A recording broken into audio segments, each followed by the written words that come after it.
3 a.m. in the morning. I'm sitting That's into right field. Long run for Pilar. And Pilar all out into foul territory to make the play. Bogarts with a drive out to right field. Judge is back on it, and that one's gone.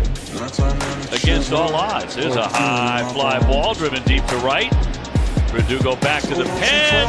Leaps up. He caught it. He caught the ball. He took it back. And I will keep on waiting for a better day. Ladies and gentlemen, welcome back to the Pesky podcast, episode 57. This one I'm calling the Eduardo Rodriguez episode. He wears the number 57. How you guys doing today? Joining me for the first time, host of the Down to the Wire podcast, Bryant University sophomore. I think you said sophomore.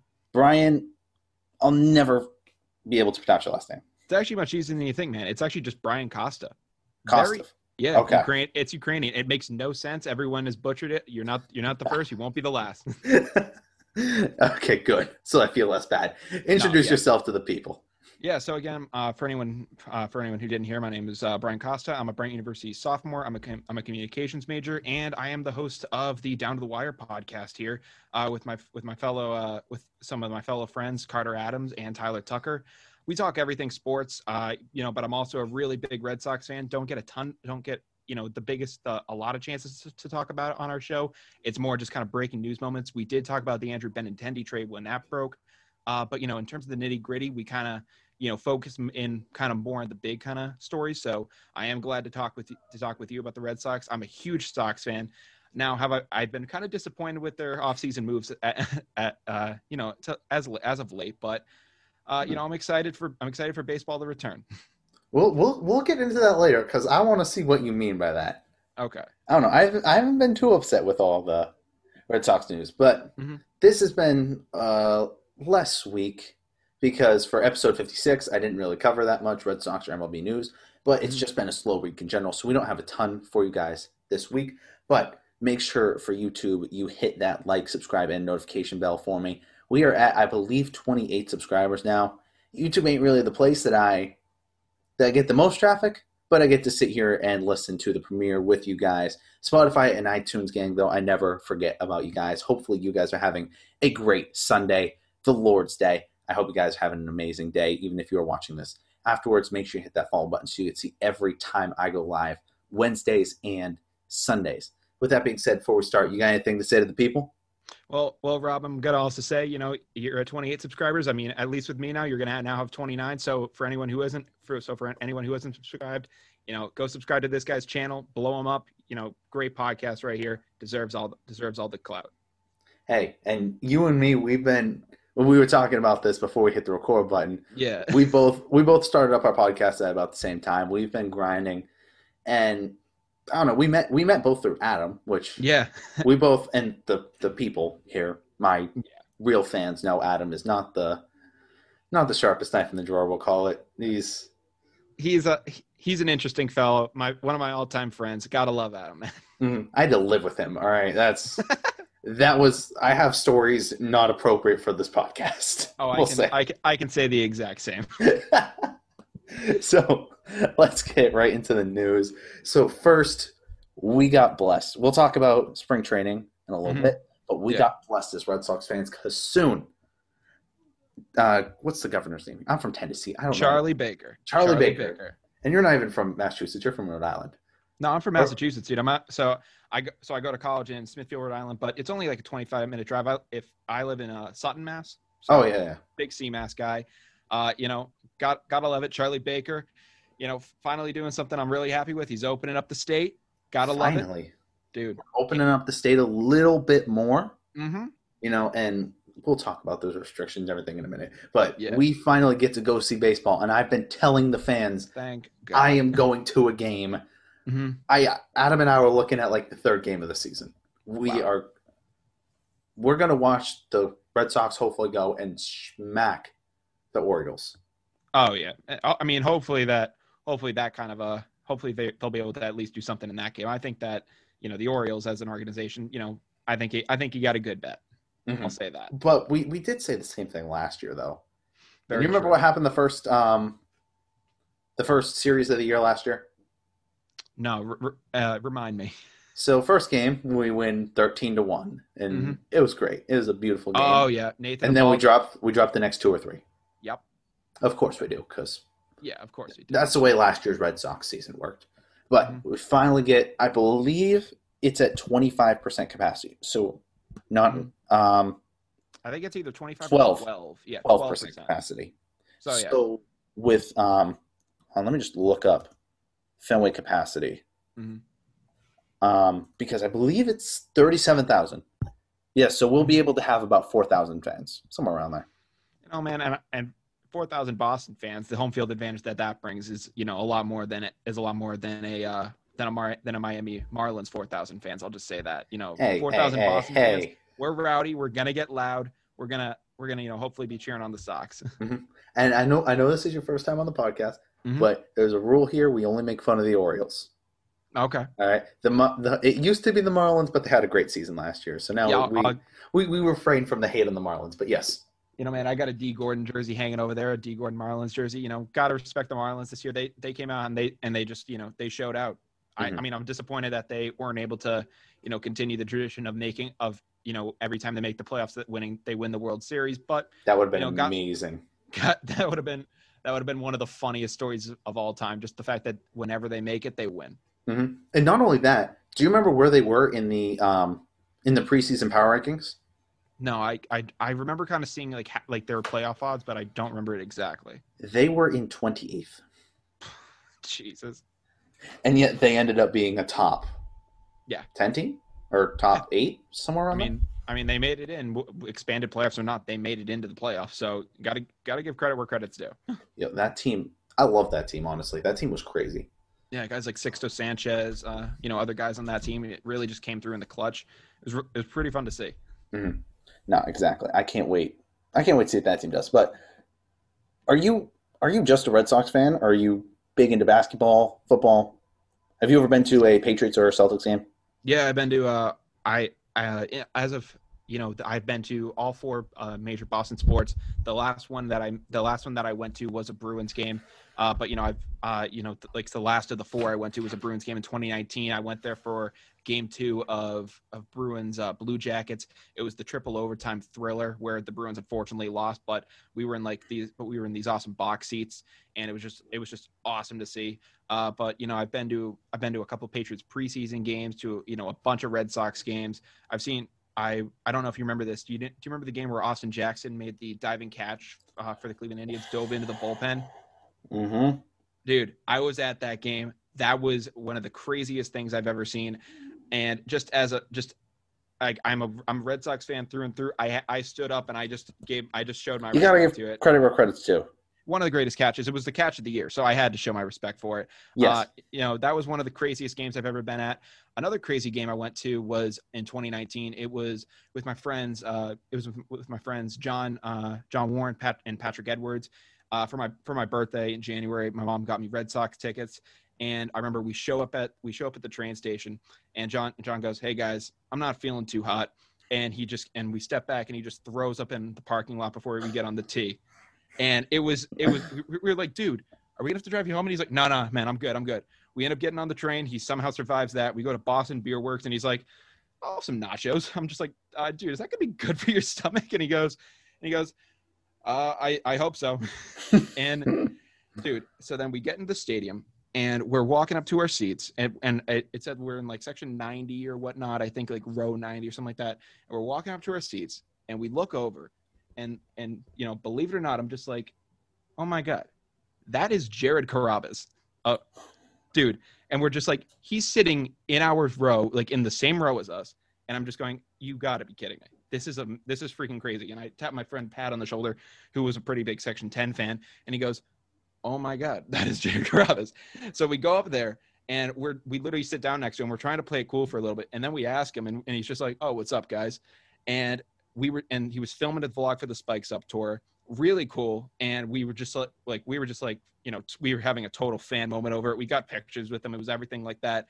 But that game too was the game where Chris Davis broke his hitless streak. After all those games, he hit it off Rick Porcello, and I think he went like 3 for 5 or 3 for 4 that game. He had himself a game, and I remember we recorded him getting the hit, and one of my friends pans over to Garabas, and he's just ended up there clapping along, just being like, let's go. They ended up getting in his Spikes Up Tour vlog.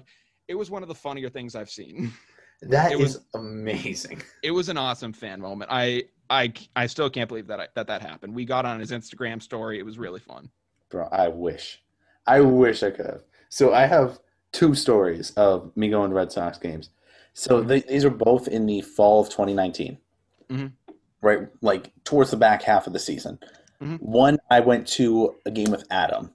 So together, and we were sitting up on the Green Monster. It was gorgeous. Oh my God. You haven't lived till you've watched a game on the Green Monster. Okay. All right, it's beautiful. So we'll watch the whole game, and we're in the stand-up seats, and you're not allowed to go to the sit-down seats unless you pay the extra for the tickets.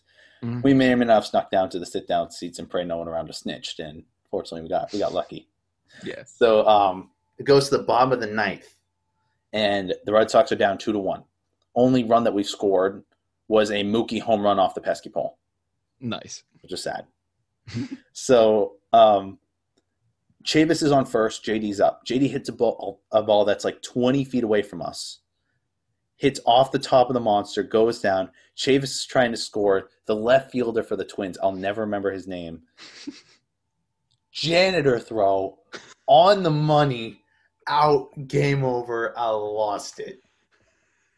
Oh, that is wild. Man, that is freaking wild, dude. If only Chavis actually had speed. Yeah, if only. The ice horse can only run so far. Yeah, first to third is a big task for that, but when there's 2 outs, you gotta haul it. Yeah, you gotta haul, dude. There's no time to waste. Yep. And the second one, I was about 15 rows behind home plate with it was the final game of the year versus the Orioles. And we already knew we weren't making the playoffs, all this stuff. It was kind of sad. But I go with my little sister Amber. We get to the park. Is it this game? Is it the game I'm thinking of? Last game of 2019? Probably, yeah. Oh my God. So we get there about 2 hours early, right? And we realize they have the gate open right outside the third base dugout. And we look on the field and they have the outfield taped off. We're like, oh my God, they're letting people on the field. They're letting people on the move. They're letting people on the field. So we go out onto the field and we're walking around the entirety of the field. And I'm like, I'm staying on this field till they kick me off. I'm not leaving this. So we're walking around. I'm leaning up on the Green Monster. I'm going through. I'm like, that's where Torrey Hunter fell over. Yes, that's the one moment I remember. Right? So we're basically just allowed on the warning track around the entire from like the third base all the way around to the first base dugout. And then after about 30, 45 minutes, a couple players come out. Right? Oh boy. It was amazing. They start coming out. They start dapping up people. They start doing all this. And we're way out in center field. And someone comes running out about 15 feet away from us and starts taking pictures with everyone. And that player just happened to be my favorite player of all time, Jackie Bradley Jr. Oh my God, that is crazy. So I sit there, dap up Jackie Bradley Jr., take a picture with him. One of the worst pictures I've ever taken, but I don't care. It's still a picture with Jackie Bradley Jr. Yes. And so the one guy we were mainly there for was my little sister's favorite player, and this is going to make you laugh, Andrew Benintendi. Right? It's so unfortunate. I mean, it's actually kind of ironic. My brother and I, we kind of, our favorite players for the longest time. You kind of say that now that Benintendi's on the Royals. I remember this kind of in terms of Boston sports. My 2 favorite players were Rob Gronkowski, who now is on the Tampa Bay Buccaneers, but I'm kind of just considering this like his kind of like a post-retirement kind of playing style at this point. I mean, he did score 2 touchdowns in the Super Bowl. Give him credit. I mean, one was on a shovel pass, Yeah, so my 2 favorite like Boston sports icons were Rob Gronkowski and Dustin Pedroia. So Dustin Pedroia, staple Boston Red Sox through and through. My brother's 2 favorite players were Wes Welker and Jacoby Ellsbury. I am not mad at that in the slightest. And I'm just like, that is brutal. because like he was the biggest Ellsbury guy because he loved the number 2. So he was like any guy who was wearing the number 2 was gonna be his favorite. Yep. And then Wes Welker, he just liked him, and I'm just like, for those two guys to brutally leave like that, mine were kind of just like Boston staples for like a very long time. It was kind of just like one of those moments where I was like, I gotcha. Mm-hmm. No, but yeah. See, I've always had a love for speedy Red Sox outfielders. Plus, Jacoby, my lucky numbers growing up playing baseball were always 2 and 3. Yeah. So just because Jacoby wore number 2 and was an absolute speedster and was a great outfielder, he was automatically one of my favorite guys for the longest time. Yeah. Johnny Damon was for a long time because, we're not going to talk about him just getting arrested. We talked about that on our show. We talked about him now officially being a criminal. Did you I'm going to bring this back up again, so it'll make me laugh so hard. Him going up to the officer saying they need him to take a sobriety test. He says no, but then he says he'll do it because he's, quote, a big boy. He'll do it. Oh, jeez. The greatest thing I've ever heard. Jesus. Johnny Damon, Damon's, dude's a character. He was almost 4 times over the limit, yeah. He was at a .3. I mean, he was having fun. Just don't get behind the wheel of a car. Don't get behind the wheel of a car. What are you doing? Like, I don't know how we went from, we let fans into Fenway to Johnny Damon being drunk, but we're here now. it's kind of just a all over the place episode. Downhill. Just downhill from here. But yeah, I can't wait. I didn't even finish. So we take the picture with JBJ. Yeah. We're standing in the same place waiting for Andrew Benintendi, who's going down the line taking pictures, right? Mm-hmm. Andrew Benintendi's about 20, 30 feet away from us. He jumps from here, goes all the way over to here, 10 feet on the other side of us. I'm like, are you freaking kidding me right now? So we try and go over, and the closest we can get is about 40 more feet away. He gets about 20 more feet over. They call the Red Sox players in the dugout, and we can't get a picture. My little sister was devastated. I mean, I can imagine. We get up and we watch the whole game, walk off in the ninth. But, I mean, they're like, yay, this is an ending to a season where we didn't make the playoffs when we were World Series contenders. And I was like, yeah. It was like, and some people were like, oh, boy, this is Mookie's last game as a Red Sox. Yep. So, Jackie, I think it was like bottom 8th. Mm-hmm. Jackie Bradley Jr. is up to the plate. Tie game. Right? He hits pop fly, right field. Right field is going back, jumps up, catches it, rolls over, catches his foot on like the upper, where it raises a little bit, catches his foot there, sticks the landing. Is the greatest catch I've ever seen. I remember that catch. That was insane. Stevie Wilkerson. I remember. He's not even an outfielder. He's a second baseman. Yeah, I remember the Orioles announcer call because on MLB, because on Quick Pitch they're gonna do it as the home team announcer, and that guy was just losing his mind on that play. I don't blame him. I was losing mine too. Yeah, that's just one of those plays where you like, are you kidding me? That happened. Mm-hmm. I got to see that live. That is awesome, man. But I was kind of pissed though because my little sister and I were like 15 rows up, right behind home plate.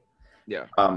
Actually, it was a mix between kind of like in between, right behind home plate and right behind the first base dugout. We're kind of in that area. And this elderly people go up to the people right in front of us. It's 2 girls that are, probably like just graduated college. Yeah. Right. And ask them like, hey, we're leaving. Do you want our seats? I'm like, they were first row right next to the dugout. I'm like, come on, man. Ask me. I want it more. Yeah. Man, that's tough. That is tough. That was tough.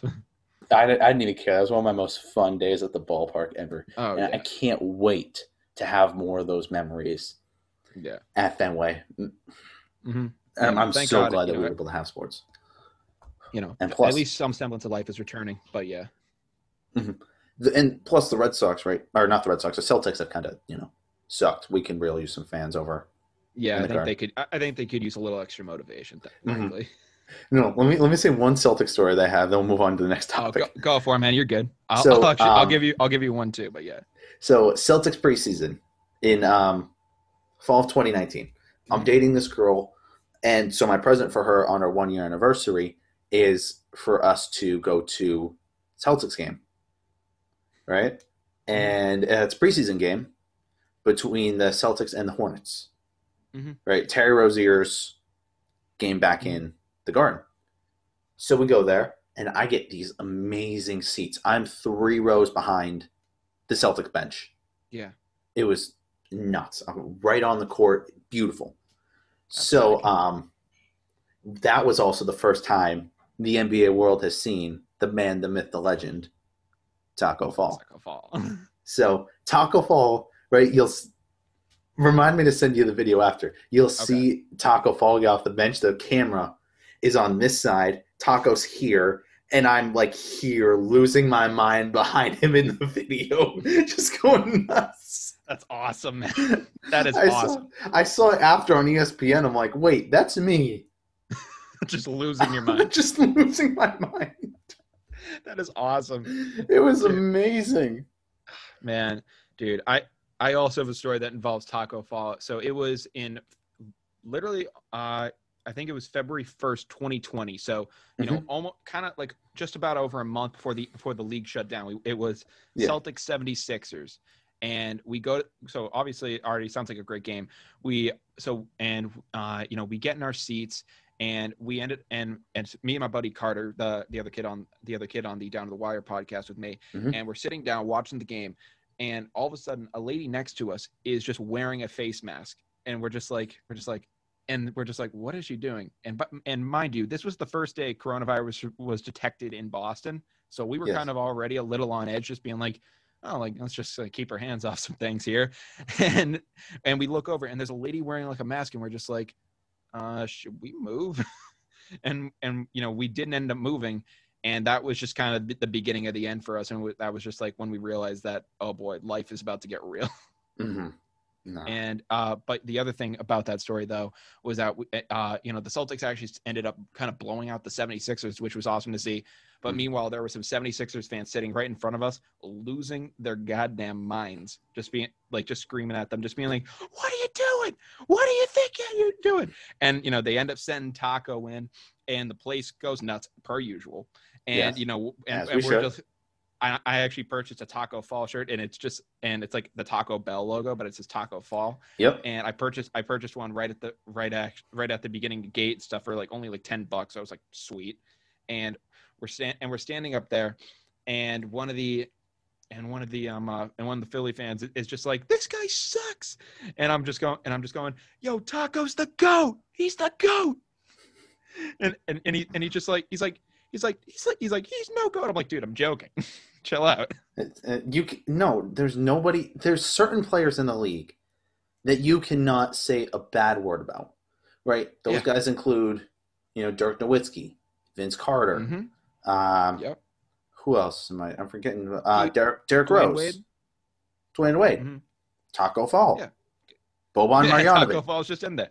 Boban. Yeah, exactly. All right. Boban. Yeah. Yes. You can't say a bad thing about these guys. There are guys like that in every sport. I mean, you think in baseball, Bartolo's obviously one of those guys, the king, gotta love him. But you know, they're just always sorts of guys like that you kind of just respect, and you know, just for kind of being them. Yep. And here's the thing, Taco Fall has almost hit the same amount of threes as Ben Simmons. Something to think about. Nice. Taco banked in a 3. It was a beautiful sight. And Ben Simmons is getting you know, 100 million plus contracts. So Taco will just get keep there. that in mind. Taco will get there. Keep that in mind, Boston. Keep that in mind. No, but yeah, that Philly Celtics rivalry goes deep. I was my first year of college 3 years ago in 2018. I was dating this girl who was from Philly, and we were both going to school in Jersey. Right. First of all, New Jersey would not recommend, but you know, Seton Hall University represent. All right. So we're both going to the school. Okay, huge. She's a huge 76ers girl. I'm obviously a huge Celtics guy. We're watching the playoff series between them in 2018. Game 3 was the game we watched. Celtics up by 2. I said if JJ Redick gets this ball, the Celtics lose the game. JJ Redick, boom, fade away from the corner, bang, confetti. Oh wait, it's only a 2. We're going to OT. Yep. It's the greatest game. Yep. I remember the confetti. I remember that. And I was like, wow, that was kind of premature. That was a little. We should have made sure it was a 3 first, but I knew if JJ got that ball, doing it after game, they would win. Yeah, and I mean, doing it after game 3, man. Like, what are you doing? Unless it's a 5-game series, correct me if I'm wrong. I mean, if it's a 7-game series, man. Yeah, then dude, do it if you clinch. If you clinch the series, man, drop the confetti. The Celtics aren't dropping confetti after a game 1 buzzer beater. That's all I'm saying. Here's the thing. At the time, the Celtics were up 2-0. And they were dropping confetti for a buzzer beater to bring the series back to 2-1. Celtics end up winning that game and going up 3-0. And then we have the famous Marcus Morris trash talking Joel Embiid. Oh, I miss that 2018 Celtics team. That team. Rookie Jason Tatum. We had a squad, man. We had a squad. There were some great moments, but we're way off track. Really we're way off track there. We got way off track. Yeah, sorry. Let's get on to the Red Sox, man. This is a Red Sox podcast. The people want the Red Sox. Exactly. Most of my fans. It's been a slow sports week, man, but we got some Red Sox stuff, man. But let's get into it. So two big guys that we got to talk about for the Red Sox. First one being Matt Barnes. Yeah. All right.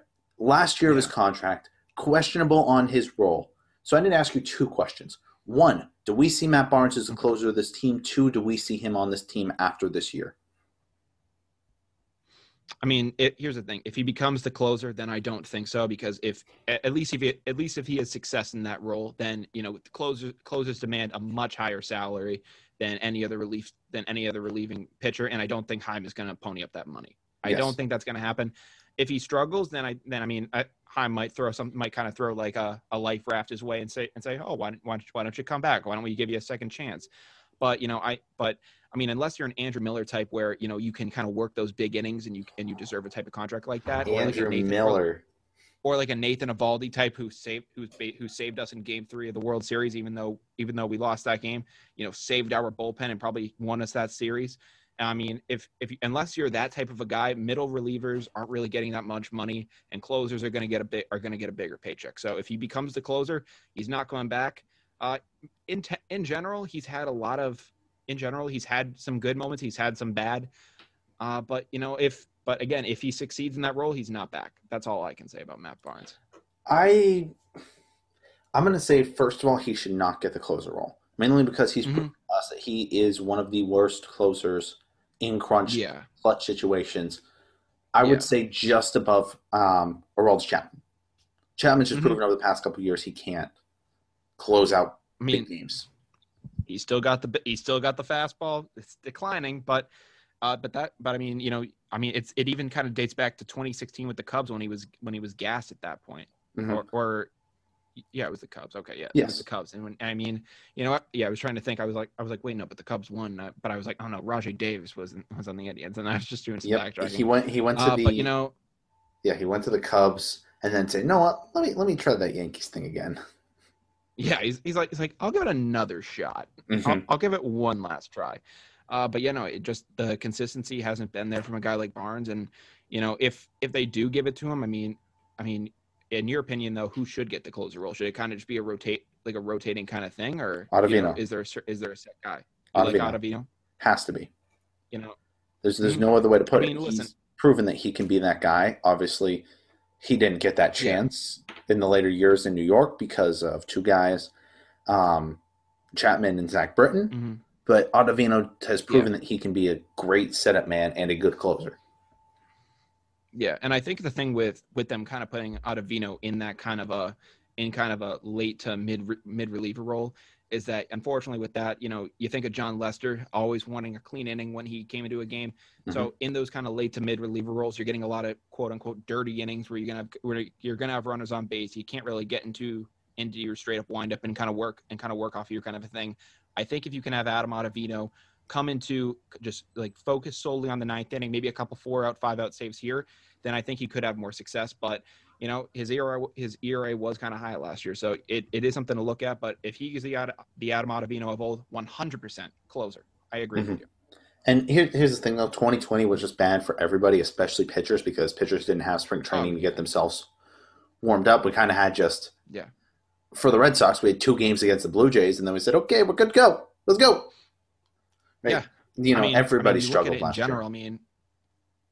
You look at JD, who he had a really bad year. Benintendi took a step back, and I think that ultimately led to him being sent out of Boston. I think was a little premature, but yeah, he kind of I don't know. I think that a lot. So, in my opinion, here's the thing: 2017, 2018, it looked like he was trending upward. 2019, he took a step back, and I think by 2020, he only got 14 games in at that point. Yeah, he hit like 106 in those games. Obviously, not great, but he goes down with an injury. It is a 2-year kind of drop off. Injury. But at the same time, though, I feel like, kind of just it, even though it is 2 seasons, it was kind of a quick flip from it being like, oh, this guy's a staple outfielder to us to him being out the door. And I think when you kind of look back on the Benintendi deal, I feel like you could have gotten, I don't feel like you would have gotten less in that kind of a deal if you had tried to see what he has left. But I've been saying this on the show for a while. I've sold them on potential. Right, he said this is what Andrew Benintendi could be for you guys. Yeah. Right, if he were to show out this season and just be, meh, like a 230 hitter and all this, I would have had to go to other teams and said, well, he could be this, but he's proven for 2 seasons in a row that he can't, But he fluked them. It's a tough draw. No, it's a tough draw. I agree with you there. It is kind of a tough draw. Yeah, but you got somebody in Franchy Cordero who. If we look at Andrew Benintendi, he is a good player, but has no real strength. You can't tell me a real strength that Andrew Benintendi has that you can say he is great at this. He doesn't really have a weakness though, besides obviously batting average this season. But other than that, he hasn't really showed us any weakness. Everything else is just good, average, just about there at, right? Yeah. Franchy Cordero has insane power. He has great power. He hit the second longest homer in 2019. He has great speed. He doesn't come across as a 4A player to you. What do you mean? Someone who's 4A player is typically someone who is pretty solid as a AAA guy, but unfortunately, is never really as consistent at the major league level. Cordero, I think I forget what he's batting, but he's older than a guy like Benintendi. No, they're the same age. Yeah, so he's like a 2. Oh, I thought Benintendi was 25. He was 26. They're both 26. It's similar, yeah. So it's similar to Boot, but I'm just like, I feel like Franchy's kind of being treated more like a project kind of that they have to work on. Even if he was like a 23-year-old guy, it'd be like, okay, you can maybe work this guy into someone. But it feels like you're bringing in a guy who's replacing Benintendi that's going to almost need a couple years of work, and by the time he gets that work, he's going to be nearing his 30s. But here's the thing, that's kind of my concerns with Franchy. Here's the thing, also, even if Cordero doesn't work out. We took Andrew Benintendi and flopped him for 5 players. Right? We took a dude who was batting 103 and got 5 players out of that. I will take that. I'll give Heim credit for that. No, and I'll give Heim tons of credit for that. Typically, the player to be named later hasn't always been the starring thing like that. I know David Arias was. We'll go into one later, but. Yeah, another guy. One player to be named later that I know kind of hurt the Red Sox was. Anthony Rizzo, when I think for some reason the Cubs ended up getting a player to be named later when Theo went to Chicago, and the player to be named later happened to be Anthony Rizzo. No, it happened. Was that? We traded Rizzo. Was that the situation there? In the who was it? Who played first base for the Red Sox and the Padres? Back into 2010. Gonzalez did. Yes, Adrian Gonzalez. Rizzo was part of the Gonzalez trade. Was it Gonzalez? Rizzo, I believe, ended up going to the. Yes. So he was up. Oh, you're right. He did go to the Padres for a little bit, right? Am I right here? He was with the Padres for a hot minute and then went to the Cubs. I remember. I slightly remember that now. Okay, yeah. So no, I forgot. Was he a player to be named later in that too, or was he? Just I think he was swap? Straight up in there. Yeah. Okay. For some reason, I remember him kind of being talked about as a player to be named later. That's weird. I remember because Ari and I had a strong thing about that. We're like, why the hell did we get rid of Rizzo? And then we realized, it was for Adrian Gonzalez. Oh, I hate this. Yeah. Yeah, that's just pain. That is solid pain. Yeah. Another player to be named later thing that you saw, we were talking about it before the show too. Guys like Jeff Passan and Pete Abraham were breaking it. You saw that whole thing. We got clickbaited. Yeah, by some of the MLB's top analysts. That killed me. So for the people who don't know, because this just got reported like a couple hours before we hit the record button, the Josh Osich trade finally came to fruition, and we found out who we were going to get. And we got this guy. Everybody said the Cubs. You may have heard about him. Mm-hmm. Everyone said Bryant to the Red Sox, and we all thought, "Oh my God, Chris Bryant is coming to the Red Sox." And no, we got Zach Bryant, a pitcher, right-handed pitcher, 22-year-old. I mean, guy's got potential. I'll give him that. He's young, but that hurt. That did hurt. Yeah, Jeff Passan was even commenting about trolling it. Jared Carrabis went below that tweet and said, "I almost crashed my car. You would have had blood on your hands if I did." and he was just like, "Get," and Jeff Passan told him to get off, and Jeff Passan literally just said, "Get off your phone, nerd." So here's the thing. I don't know. Right, this kid doesn't look too bad for a guy to put in the system. Right, he for pitching he only got to pitch in 2019. Obviously, he couldn't pitch in 2020, but he pitched 22 innings and had an ERA of 1.27. I'll take that. I mean, very, very small sample size. Was that a AAA? No, this was in rookie ball and low A. Oh, jeez. But I'd love to say it's going to be in some. It's going to be in some minor league organization that no longer exists, unfortunately. Yeah, R.I.P. to the Spinners. Yeah. R.I.P. to the Spinners.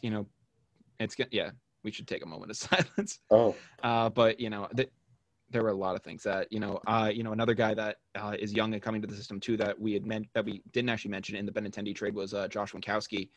He's like I think he's like 21, so he's actually like close. He's actually also pretty close to our age. He seems like a pretty well-built guy. I think that he's obviously very young. He definitely could turn into something. So, I mean, if the deal maybe for Benintendi is based around guys like that, who he's like, you know what, we need to rebuild a rotation, and guys like that might be those type of people, then, maybe it works itself out. Yeah. Cause here's the thing, realistically, our road to the World Series timeline is looking like about 2023, 2024. If we're being realistic with ourselves, so we want to look for pitchers that can help us then, not necessarily now. Yeah, I saw an MLB prediction. It came out like a while ago, and it was like predicting MLB World Series for the next 10 years. And I think you were actually spot on. And Red Sox 2024. I think it was Sox. Yeah, it was Sox Padres 2024.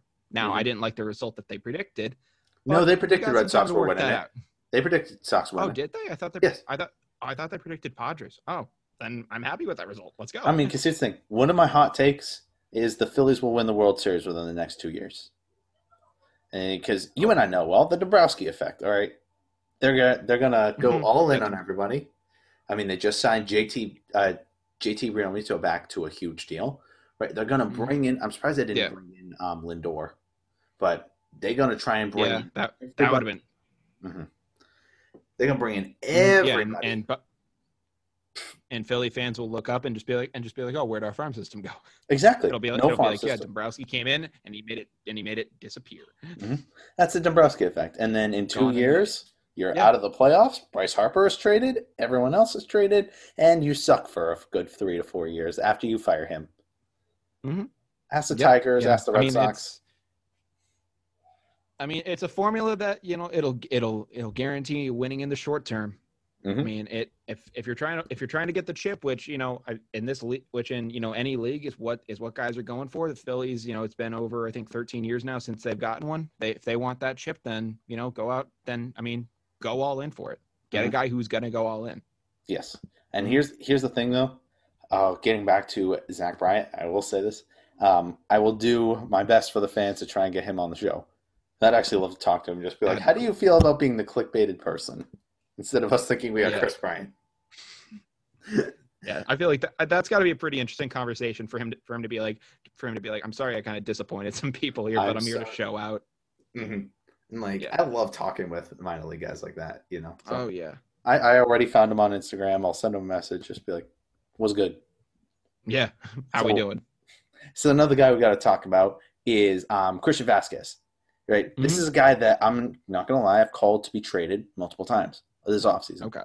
I was saying he should have gotten traded to the Rays. Obviously, we already made a deal with the Rays, so that doesn't look like it's going to happen. But he says he lost 15 pounds. He says he feels 10 years younger. And he says he's in the best shape of his life. That's awesome. I mean, and for a guy being 30, that's great too. Mm-hmm. Especially if he can come out and give us a great season and prove he's the guy behind the plate for the next 3-4 years, I'm more than happy with that. Here's the thing. I like almost everyone on the Red Sox. Right? There are very few guys that I really didn't like. Well, actually, last year there was a lot of guys I didn't like. All right. Do you remember how bad our bullpen was last year? I mean, it was rough. I had to once it got past the starting rotation, I kind of had to zone out for a little bit. Yeah, that was the smart thing to do. Right? We had guys like Robinson Layer, Mike Kickham, Andrew Triggs, Robert Stock. We had a meme team in our bullpen. That was what it was, with Matt Barnes being our best pitcher.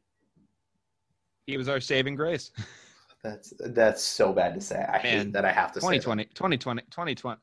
That was rough. That is rough. Man, we ain't gonna talk about that, especially from a Red Sox point of view. Yeah, but that's pretty painful, man. So we had this one really good reliever. His name was Domingo Tapia, and he got released and signed with the Mariners. Right? I went on an Instagram rant about it. Yeah. And I was pissed because this kid could throw 98, 99. Like, you don't find that every day. We just released him. He played like only a couple games in the majors last year. And his first at bat, I'll never forget this. I'm at work listening to the game on the radio. And sitting there with my headphones in. They say Domingo Tapia is coming in for his first MLB appearance. Boom. First pitch strike right on the black, 99 miles an hour. And now it's just going like, whoa. Welcome to the big leagues, kid. Gas. Yep. Second pitch, fastball, hit 400 feet. Santa Maria, dead center. I'm like, God damn it. Welcome to the majors, kid. Welcome to the majors, kid. Yeah.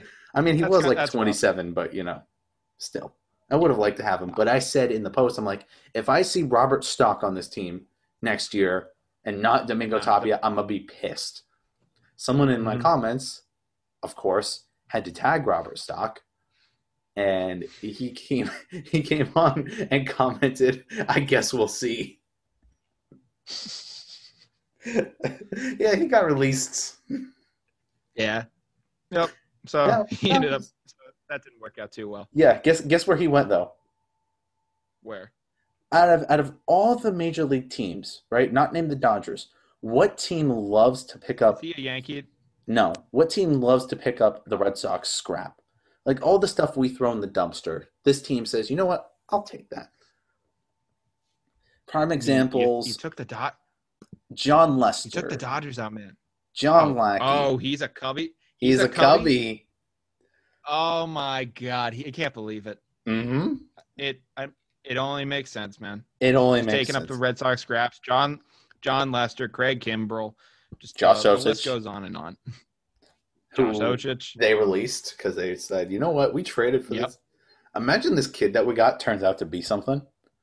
Like, and we traded Josh Osich, a dude who had a 10 ERA, went to the Cubs and got released, and we got this kid. That would be We just get an absolute flamethrower out of the bullpen. That'd be awesome. Insane. I'd be so happy. I'm gonna remember this. Right.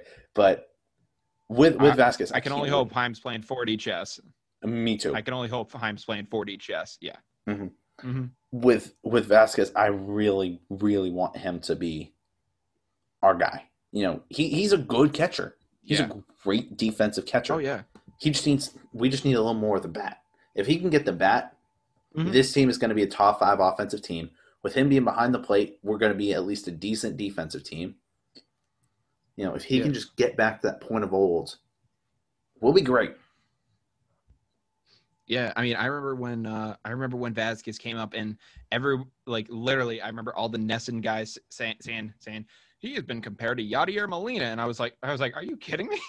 Mm-hmm. And I remember when he hit his first home run, and it was just an absolute moon bomb. And I mean, the guy has incredible power when he connects with the ball, and he's also had incredible flashes at times where he's just had a great stretch of games where things get put together. Unfortunately, they don't happen as frequently as we want to. Yes, That's the unfortunate part of it. And I think that if he can be serviceable for us for at least the next couple of years.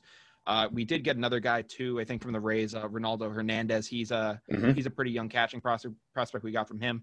If it turns out when Vasquez is 34 or so, we hand the reins off to Hernandez full time, and he becomes a stud, then I think that's a great transition we have on our hands. But I mean, it's going to be tough for guys to really improve that much at the plate past 30. I mean, it's not the easiest thing to do, but I hope.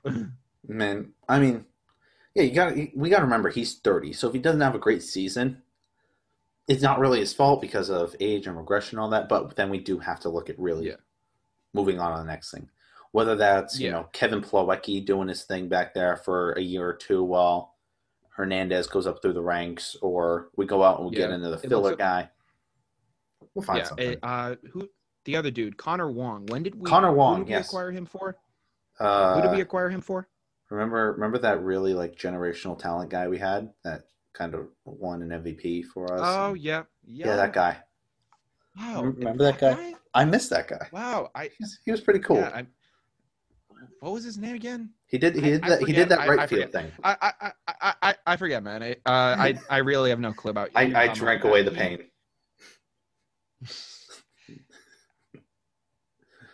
Oh yeah, Shane Victorino. Yep. Oh, the flying Hawaiian. 100%. The flying Hawaiian. I mean, when you send him off, we get Connor Wong in that deal. I mean, you can't. It's just what I mean. It was a tough pill to swallow, man. But hopefully Connor Wong can be the next big guy. Jeter Downs. Let's see if he's the second baseman of the future.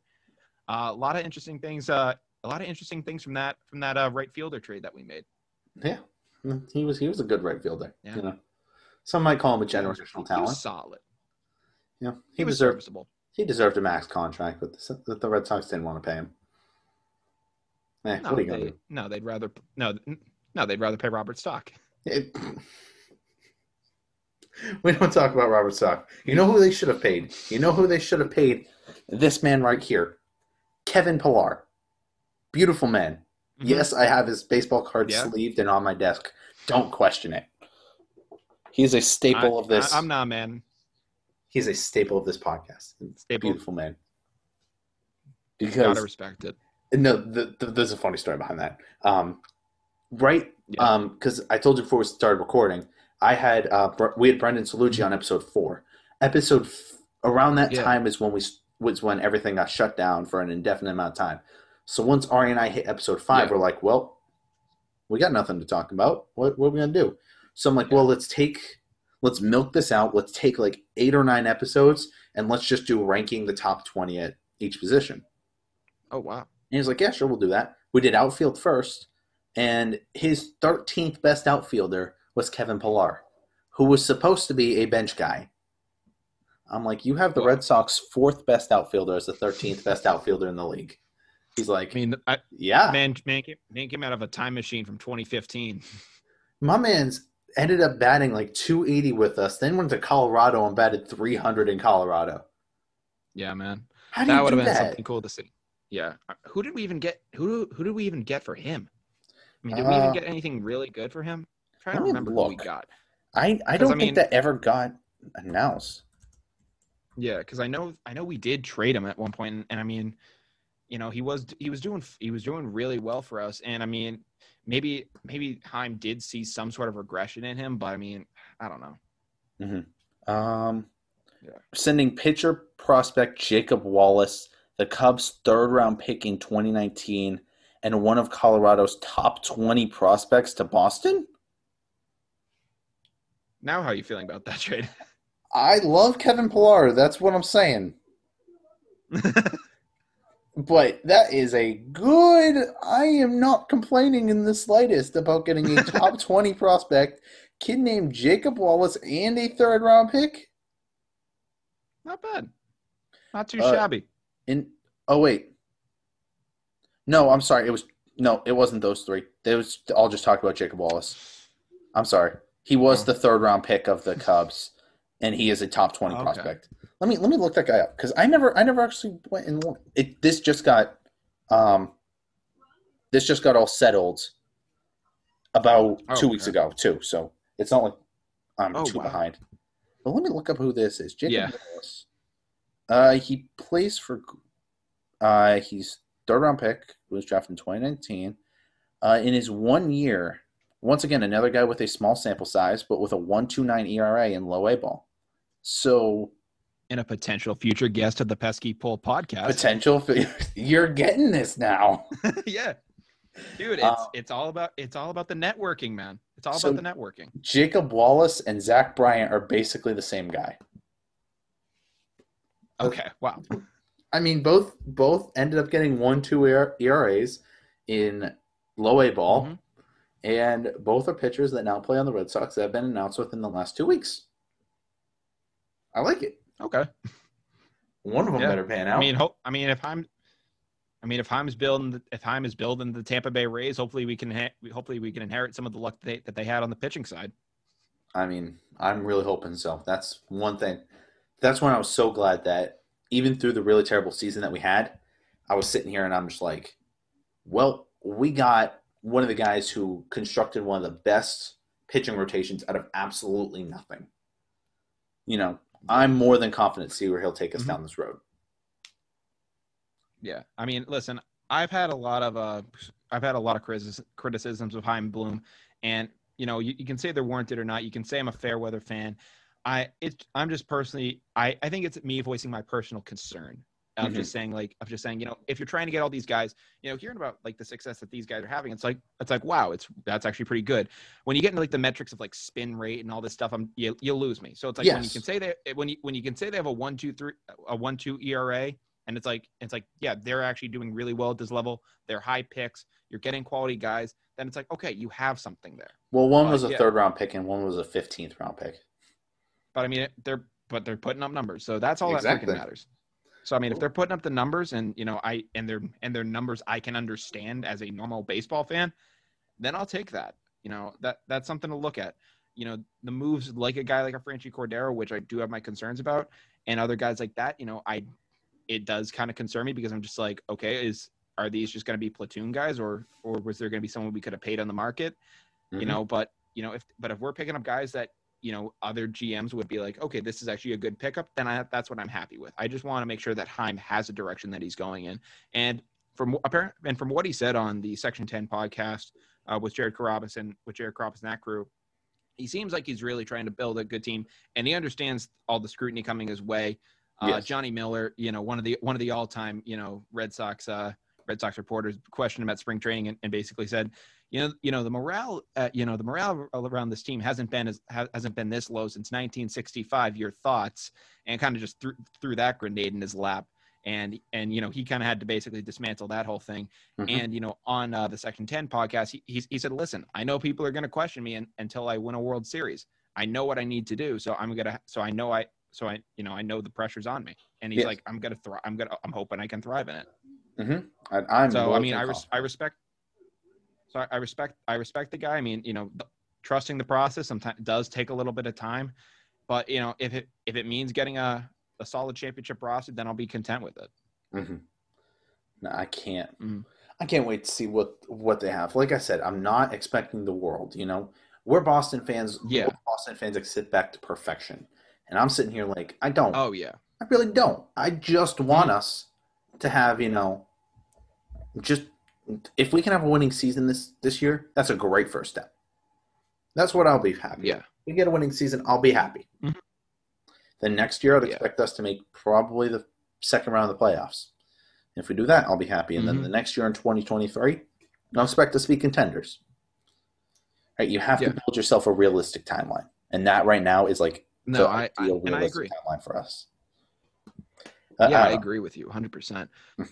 Yeah. And, the other concern I did have when the Benintendi kind of trade went through and all the different things with Chaim, I was talking with one of my friends, and one of the friends I actually went to that Sox game where we met Carabas at, Pat Edwards. Great, really big Red Sox fan. We love to go back and forth and talk stuff, kind of like maybe you and Adam with sports and stuff in general. Love to kind of have that back and forth banter. We were kind of talking about it, and I'm assuming you've seen the movie Moneyball by now. Yes. Classic. At the end of the movie, they allude to Billy Beane's philosophy of Moneyball influencing the 2004 Boston Red Sox championship run, because it unfortunately didn't work for the 2002 Oakland A's.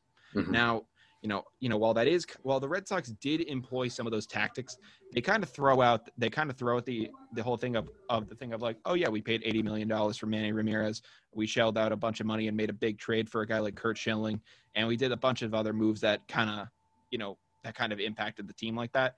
And it's like, is there really a solid example of a Moneyball team winning the World Series? The Rays came close. I'll give them credit for that.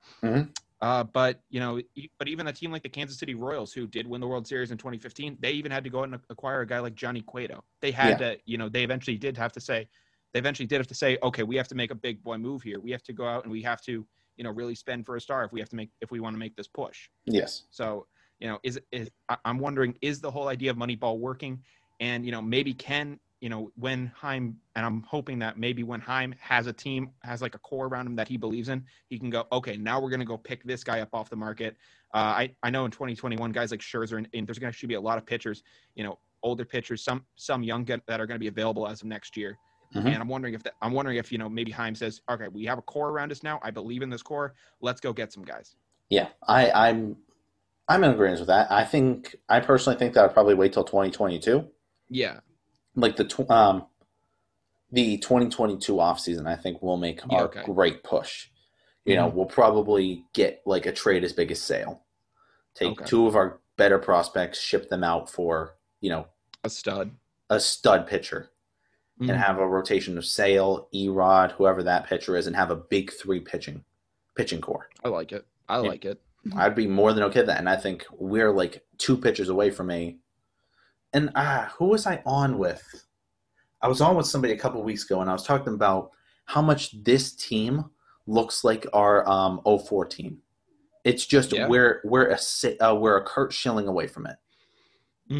Yeah, and honestly, listen, I think the offense hasn't been like the offense has been fine. Again, top 10 in the league. It's the fact that our pitching staff just unfortunately really blows right now. We just need, hopefully Sale can eventually return to form. It's likely that this year you're not going to see the Chris Sale of old. Typically with Tommy John surgeries, it's going to take, at least 2 years. 1 year he'll be back on the mound pitching. 2022 is when you're hoping that you'll see the Chris Sale of old, barring injuries, also barring the fact that he doesn't blow over in the wind. But all 172 pounds of them. I mean, and that's soaking wet. So yes, that's after he just jumped in the pool. Yeah. So, hopefully, with also a ski parka on. So I'll give it that.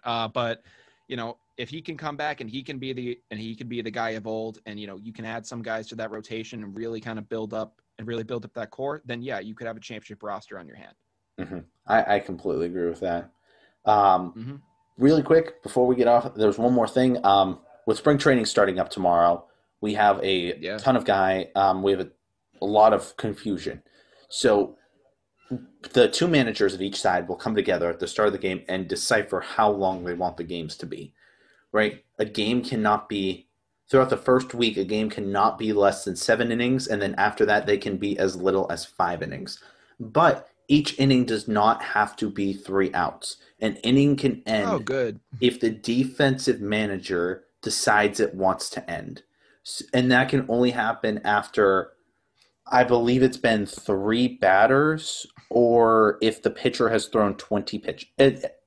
It's at the end of a batter if the pitcher has already thrown 20 pitches.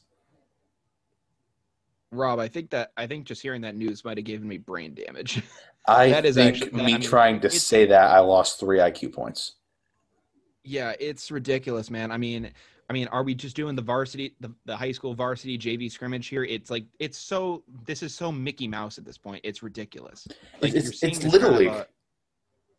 It's literally little league. It's like, all right, guys, it's getting dark outside. We're gonna have to call it. Yeah, the people that live here are last- fans that pay for those damn tickets. Yeah, it's the do you remember the last batter rule where if the inning was going on too long, they would just say, all right, guys, last batter. This is it. After this, we're done. Yeah, it would That's be literally what they're doing right now. after you went through the order. And I mean, if you want to throw it out there as saying it's for COVID precautions, and you want to mask it as that. I mean, it's going to be tough for a lot of people to criticize that because of COVID and everything like that. Yep. But in terms of a lot of things, a lot of these MLB rules changes have like really just gotten under my skin a little bit. I mean, I guess you could make a case for the universal DH in 2020. I'm personally a fan of having it split in the leagues just so that way there is kind of a cool little difference. I like that little bit of nuance. Yes. One of the things that, and for doing it for 2020, fine. One of the things that I really hope that goes away. Actually, the two things that I hope that go away in the future are the 7-inning doubleheaders. Not a fan of those, and the starting extra innings with a runner on second base. I hate that rule with a burning passion. That is that and the 3 batter minimum. I'm okay minimum for pitchers. I'm okay with that one. Really has a completely takes specialists out of the game. Yeah. Yeah. But I mean, I guess for pace of play. Mm-hmm. At this point, as a pitcher, you need to know, like, you can't be a specialist anymore. You need to be able to come in here and face against righties and lefties. You can't have a weakness, Yeah. It's one of those things. I can get that, but yeah, the second base, I think at the very, very least, if you want to speed up the game, you have to put that runner on first. That way you still leave the pitcher an option to get out of it with a double play, or the offensive team sacrifice bunt the runner over, and then you're second base with 1 out. It allows for that, so the pitcher can still get out of it. It's insanely hard for a pitcher to get out of that situation. Of a scoring position play. Yeah, it's incredibly hard. Personally, I just think that I'm a traditionalist with all that stuff. I personally just believe that extra innings should just remain the same. That's just how it should be. But I'm hoping that when things are back to normal, that is just something that recedes kind of into oblivion. I'm praying, but I really have no clue at this point. Do you believe that we should have a universal DH? I'm not the biggest fan of the universal DH personally. I like the idea of there being a difference between two leagues. I remember seeing it was either Ken Burns' baseball or something like that. And the differences between AL and NL used to be extreme. It used to be like the balls were different. The equipment was different. There were different umpires per each league. And there were all like these different rules. And slowly it was incredible. Like the differences between it. I kind of like going back and looking at that baseball history side of it. Yeah. And like the differences were insane. Now obviously the only real difference is pitcher bat, DH bat. That's the only real difference now. Mm-hmm. Now, one of the possible things that I'd heard is that you do universal DH at the regular, you either do universal DH at the regular season and then the World Series you do that, or in the World Series you just have universal DH. But for the rest of it, it's you have the pitcher bat. Now, I'd rather just not have either, and because I like the differences, I like having whether you want to say it's boring or not. Seeing John Lester have to come up to the plate in the 2013 World Series, you know what, he's going to strike out, but you know what, man, you're kind of funny. You're pitching in an NL game. I think Jake Peavy hit a double in a World Series game for us. I think I love Jake. Yeah. So there's always the possibility that something happens. I think Kerry Wood didn't he hit a grand slam in Game 7 of the 2003 NLCS? I think was 4 years old at that point. Yeah, I have no idea. No, yeah. But I think it was Kerry Wood or someone else in the Cubs. So it was the game after the Steve Bartman game. Mm-hmm. And so it's kind of like lost throughout history because everyone thinks after the 2003 NLCS, like the series was over. But in Game 7, I think it was Kerry Wood. And I think he hit a grand slam for the Cubs in that game. But they still did, unfortunately, go on to lose. And I'm just like, dude, that guy's a hero. Like if that had gone over, people would have been like saying, oh my God, the pitcher hit a grand slam to basically save our season. Unfortunately, it didn't. But, there's a lot of things like that where I personally like having it. It's a little different, right. But, it's right. It's one of those cool things, 2003 homer. It was a 2-run homer, not a grand slam, but you're right. Pitcher hit a homer. Yeah. Yeah. it had, I'll tell you, I watched the video of it. It had the electricity of a Grand Slam. I'll just tell you that. So, Yes. but dude, like, it's baseball. Anything can happen. So I like having a little bit of difference in the league. There's no other sport in the league that has that kind of difference. In the Super Bowl, it's not like you have to do anything different. In the NBA Finals, there's no real difference. It's one of the coolest things that's literally left in a sport, and no other sport has it. So I like the idea of there being a difference in those sports, and that's why I think that the universal DH shouldn't come yet at this point.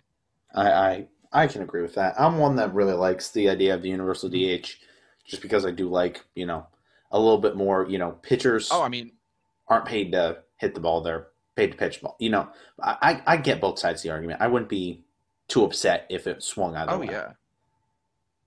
No, I mean, and kind of, I don't know if we're kind of running against the clock here, but there were a couple interesting stories with the DH in general. I remember there was another kind of MLB like film on it where they were talking about the NL. There was like a vote, I think in the 80s or so, for the NL to adopt the universal DH, and literally, and I think it was like it either had to be a unanimous decision or over half them had to vote for it, and literally the tie-breaking vote was a guy from the Phillies who was going to go there to basically just cast the vote for the DH, and he was going to cast it, so it was going to go through.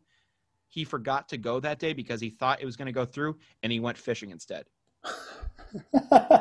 If it wasn't for that, the universal DH would already be here. Jeez. So I can understand that. Another reason I can understand it is because in the past you've seen guys, I think like Adam Wainwright, he injured himself while running one time, and it was pretty bad to see because that took him out for a year. Wainwright's a goat. Yes. He's been around forever. So I mean, if you're trying to protect the pitchers from hurting themselves, but plenty of other players have hurt themselves by doing it. So it's like what, it comes with the territory. It comes with risk. I mean, unfortunately, that's just what happens. Yeah. Mm-hmm. Yeah. And I still like seeing pitchers who rake every now and then. Yes, me too. Bartolo Colon, 2017. Madison Bumgarner, 16, I think. 16. Okay, close enough. But we are running close enough. We are running a little bit late on time. The one more thing I got to get for you before we go is I like to do this to all my guests. Tell me one good thing that happened this week outside of baseball. That's my one rule. Just outside of baseball. It can be about different sports. It could be about your personal life. Just one positive thing. Well, the one great thing that happened today, actually, so I mentioned it. I don't know if I mentioned it in the show. I might have talked to you about it in the pre-show, but I've been in a 10-day quarantine for COVID since February 16th. Today is my first day out, man. I just got out of quarantine today. So I'm pumped. I'm glad to be back and able to move about campus and not just be stuck in my dorm all day. I think everyone here was going a little stir crazy. Yeah. So just the fact that, I'm no longer trapped in a dorm having meals kind of just like dropped off and I can actually just do stuff again. That was awesome today. I mean, we went to Buffalo Wild Wings to kind of celebrate the whole thing today. My roommate who unfortunately did test positive, he's back in now. So everyone's really pumped. Good. That is the one thing that's been awesome for me today. I can't believe I'm free, man. Yeah. Now I don't blame you. It's funny. You said B-dubs. That reminded me of a story. So, yeah, I have to come here early to campus because I'm an RA, right? I drove here in between a Friday and a Saturday.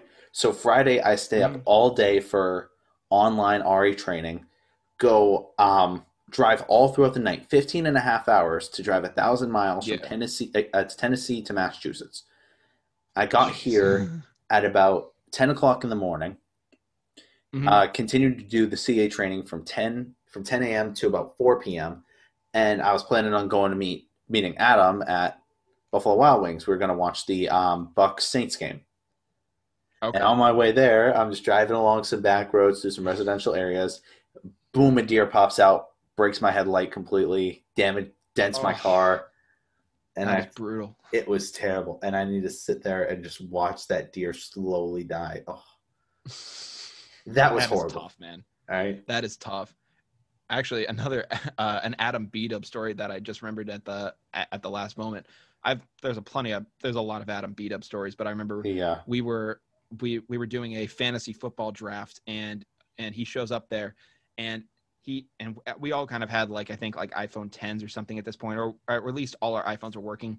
Yep. Adam's phone had like this janky kind of battery in it that just wouldn't hold a charge.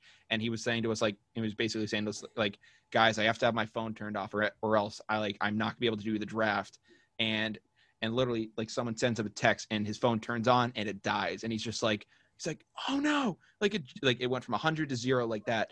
So he literally freaked out, and he had to go basically do the fantasy draft out in his car on a charger while we were sitting in there just at the table.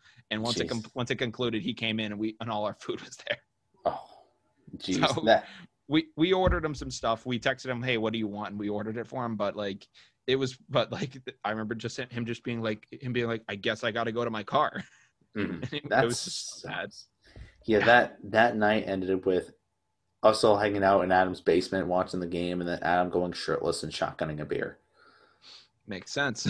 For the people, if you knew Adam, you would understand that. Yeah, that's Adam for you. Normality. I remember after the Super Bowl, after Super Bowl 54, I was at his house, and a bunch of kids, some kids just, I have it on video, some kids just took ice water and just threw it at him, like just shirtless, standing in his backyard. And he was just like, that's not good enough. And they were like, do you want more? And he's like, no. He was just freezing cold after that, and it hit him. Of course. Yeah, this was what, like late January at 10:30 at night. He was standing outside shirtless. Adam's a character. We'll say that much. I'll give him that, dude. He's not the sharpest knife in the drawer, but he gets the job done. Adam gets the job done. One of my all-time closest friends. Mm-hmm. He was actually on my Wednesday show of Down to the Wire. Unfortunately, one of my friends had to bow out just due to work concerns. Yeah. But so him and Justin came on. We had a great talk on that show. But yeah. Mm-hmm. No, he'll always come in to help out with podcasts. I have him on here about once every 2 weeks or so. He'll always that's good. Be one of the first to hop on.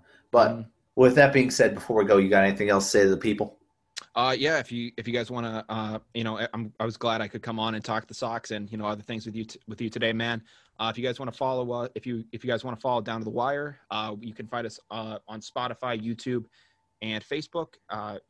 All those are distinct. You can actually find them through our link tree and our Instagram. You can follow us on Instagram it's at down.to-the-wire. So just down.to-the-wire. If you follow us there, there'll be a link tree where you can basically access all our social media from there. I'm hoping to just kind of grow the podcast a little more. Hopefully I can have Rob on our side and kind of have some banter back and forth on that end. But man, just thank you for having me on, man. I appreciate it. Man, this has been an awesome episode, and I'd love to have you back on again. It's been awesome. Anytime, man. For the Spotify people out there, right? I know you guys have been showing extreme love to this channel, and I'm truly appreciative. But if you guys do like more of a just all-around sports in general, coming from a Boston perspective, though, well, you guys talk a lot about Boston news, I'm assuming.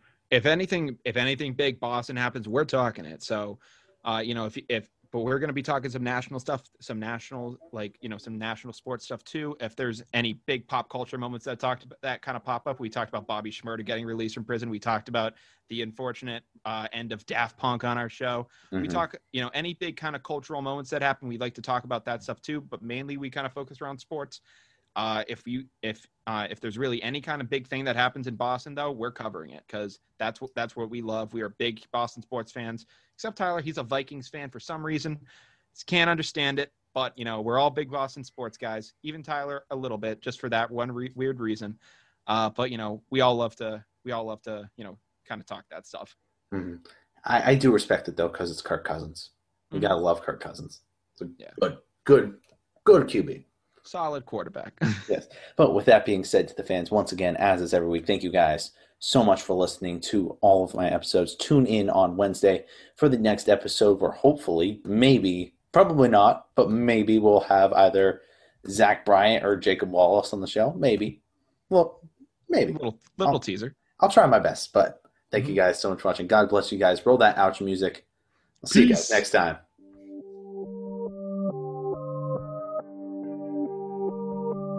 Hey, yeah, I'm coming back with no limit.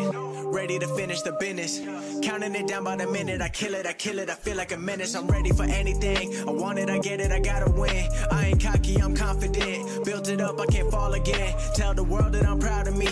Used to be broke, now I count a milli. All from the pain coming out of me. Now I'ma kill it, I feel like a menace. Kill the game and I'm catching cases. I'm back to normal, yeah, I'm back to basics. Free my mind with exotic woman, they talking dirty in a different language. I don't sleep, I'm getting rest. On my family good and I see the check. I just spend like 50,000 on furniture so I don't feel the stress. Big baller when I coming through, you play with me then I'm playing too. Why you worried about what I do? We are not the same, we got different views. Tell the truth, they got mixed feelings. I'm an outlier, never meant to fit in. They gon' backfire if you try to gimmick. If you start shit, then I gotta finish. I'm coming back with no limit, ready to finish the business. Counting it down by the minute, I kill it, I feel like a menace. I'm ready for anything, I want it, I get it, I gotta win. I ain't cocky, I'm confident, built it up, I can't fall again. Tell the world that I'm proud of me.